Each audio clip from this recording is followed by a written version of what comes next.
Good morning DXN, good morning DXN. কেমন আছেন সকল বিজনেস পার্টনার এবং ডিলারগণ? আশা করি সকলে ভালো আছেন, সুস্থ আছেন। আমি এই মুহূর্তে আছি ডিএক্সএন বাড়িধারা হেড অফিস থেকে ভিডিওটা দিচ্ছি।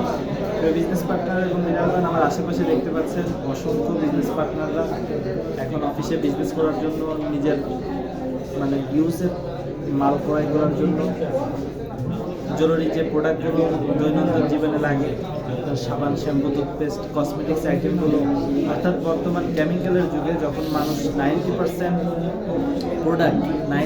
প্রোডাক্ট ইউজ করে নিজেদের শরীরকে অসুস্থ করে ফেলতেছে, ক্যান্সারের ঝুঁকি থাকতেছে, বাজারের বাইরের খোলা প্রোডাক্টগুলো ইউজ করে, সেই কেমিক্যালের যুগে ন্যাচারালি কাজ করা কোম্পানি ডিএক্সএন। তো আলহামদুলিল্লাহ আমি সকলকে বলবো যে আপনারা ডিএক্সএনটাকে বোঝেন, জানেন। যারা এখনো পর্যন্ত ভালোভাবে বুঝতে চান না বা বুঝতে চান, তারা আমাদের সাথে যোগাযোগ করতে পারেন। ইনশাআল্লাহ আমরা আপনাদেরকে সহযোগিতা করব। সবাই ভালো থাকবেন, সুস্থ থাকবেন, ডিএক্সএনের সাথে থাকবেন। আসসালামু আলাইকুম ওয়া রাহমাতুল্লাহ।